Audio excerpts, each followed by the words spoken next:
Mari kita berdoa.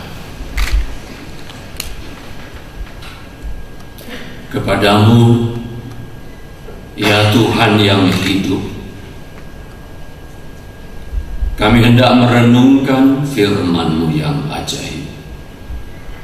Mohon Roh Kudus membuka mata hati kami. Ketika kami merenungkan firman-Mu,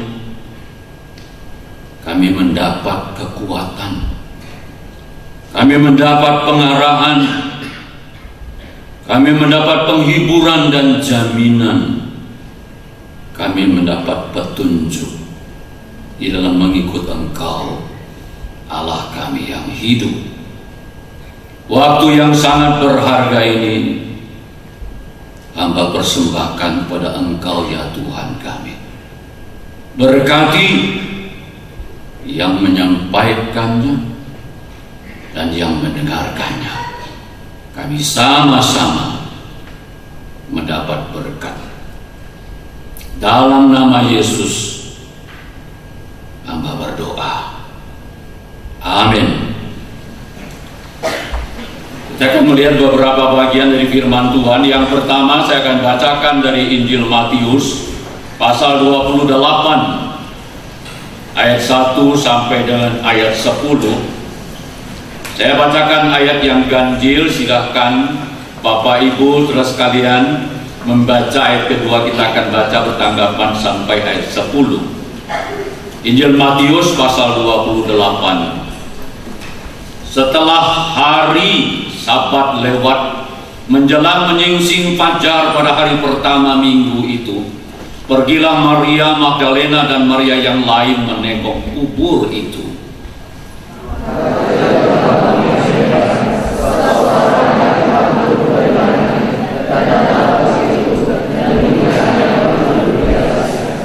Wajahnya bagaikan kilat dan pakaiannya putih bagaikan salju.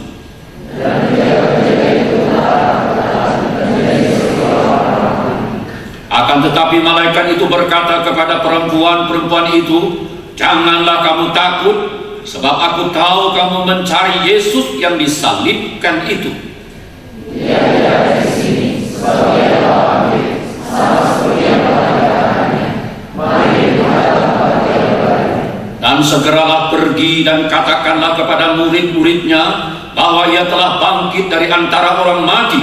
Ia mendahului kamu ke Galilea, di sana kamu akan melihat dia. Sesungguhnya aku telah mengatakannya kepadamu.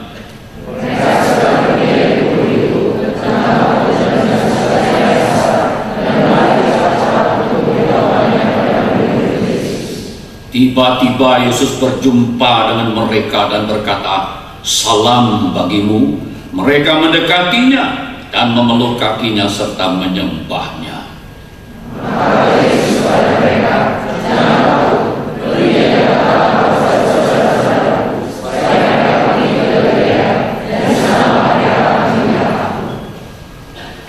Ketika Yesus lahir, berita tersebar Yerusalem menggoncang istana Herodes.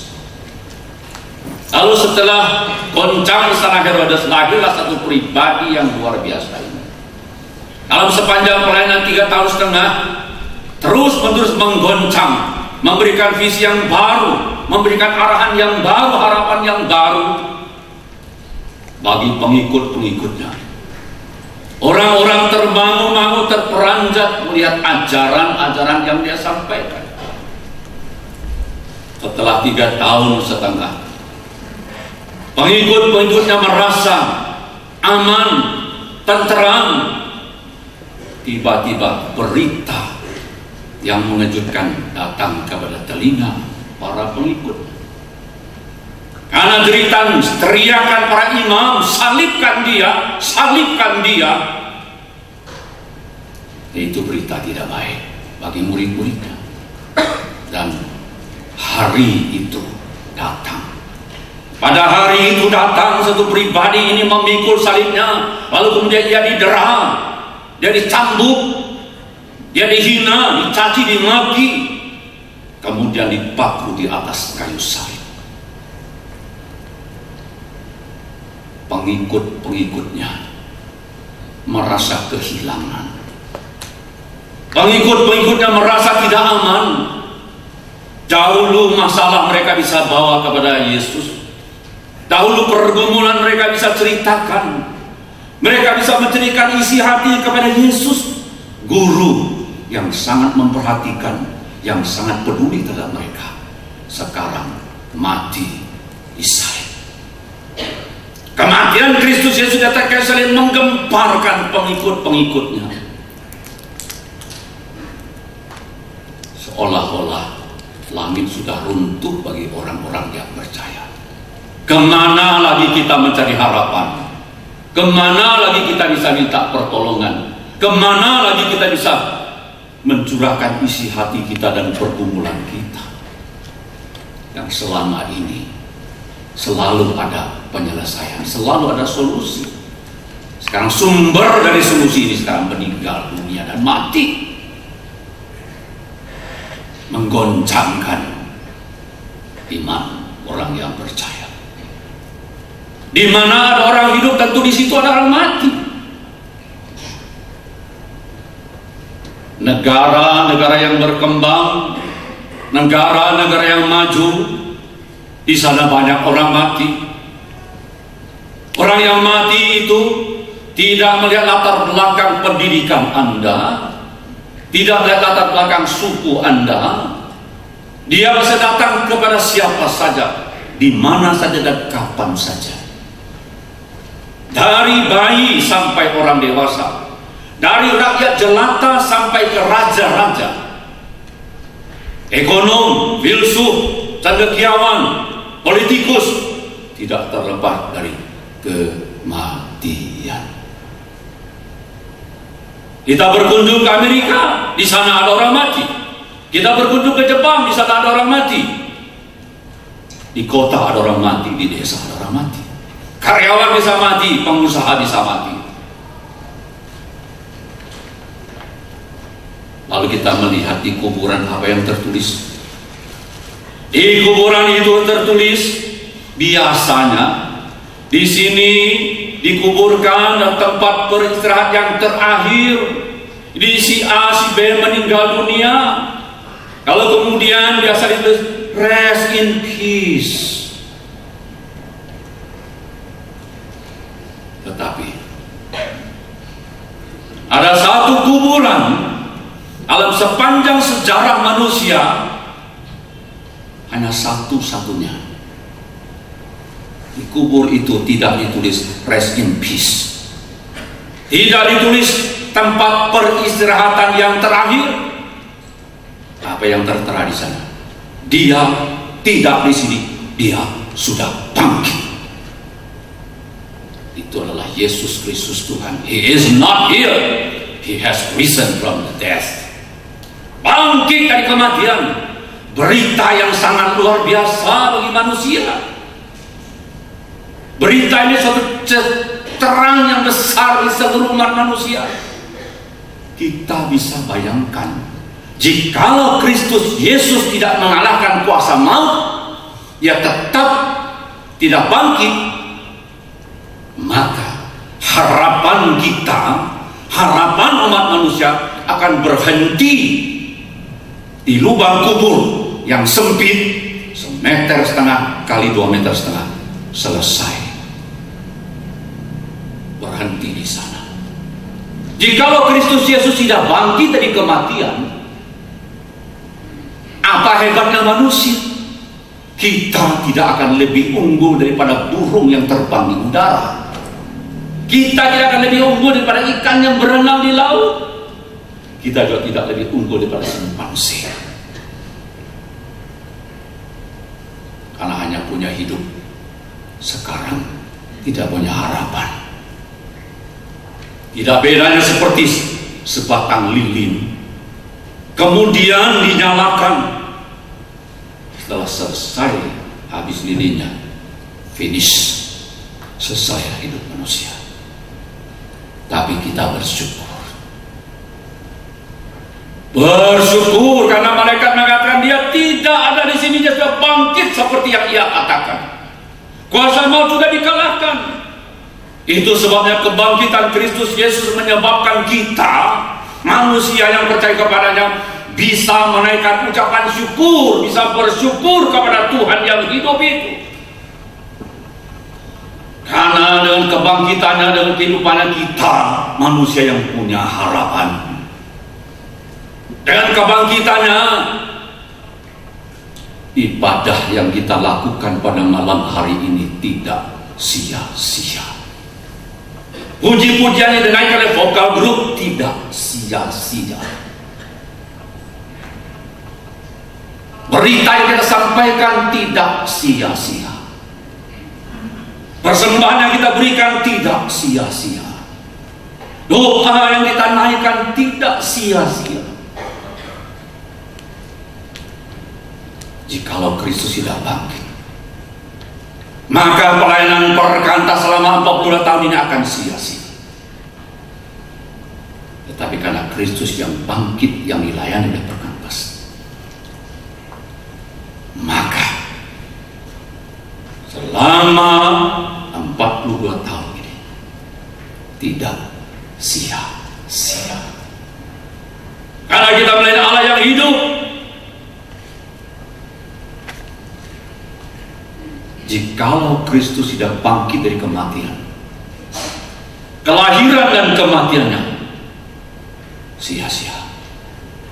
Kalau Kristus tidak bangkit dari kematian, kenaikan dan kedatangan hanya sebuah mimpi.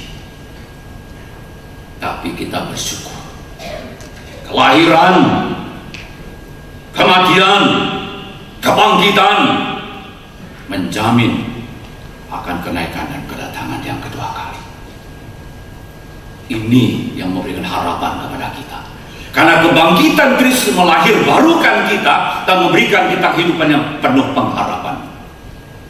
Kita bisa bayangkan jikalau dia tidak bangkit, maka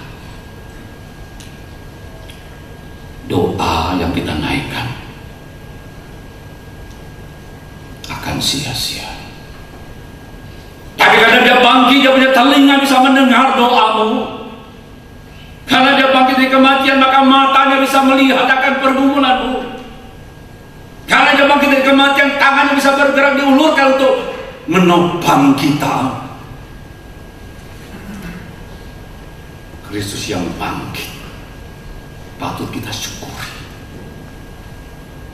Tuhan, aku bersyukur kepadamu karena Engkau Allah yang bangkit dan hidup.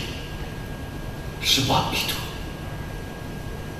penyerahan hidupku tidak sia-sia. Sebab itu jalan hidupku penuh pengharapan.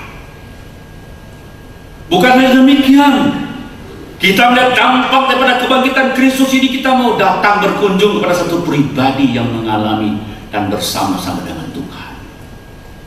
Kita berkunjung kepada satu pribadi yang namanya Paulus. Kita bertanya, Paulus, bisakah engkau memberikan sedikit kesaksian? Apa dampak kebangkitan Kristus Yesus dalam kehidupanmu? Maka dia akan berkata, sejak hari itu aku bertemu dengan Kristus yang bangkit.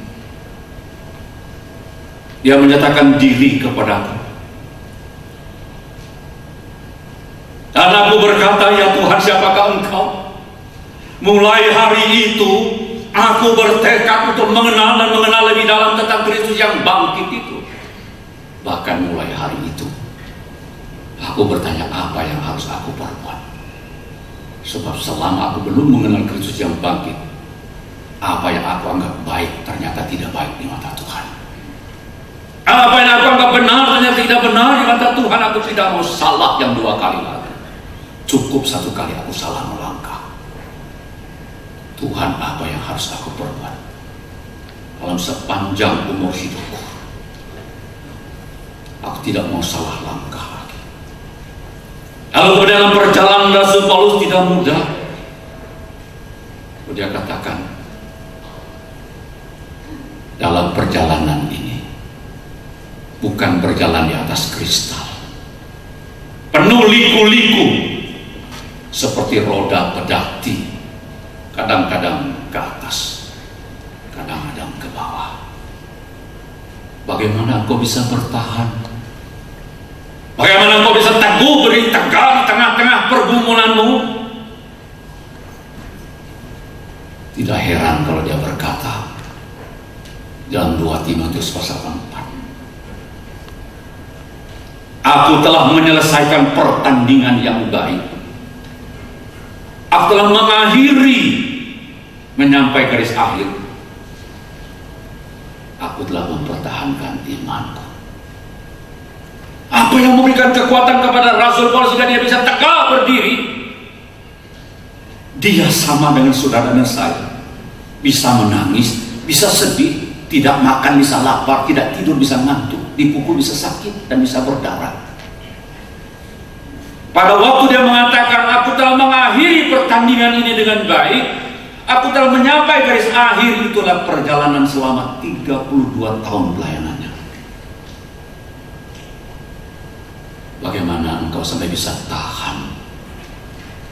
Dia akan berkata, pada waktu aku pelayanan 28 tahun, aku sadar segala sesuatu aku cakap menanggung di dalam Dia yang memberikan kekuatan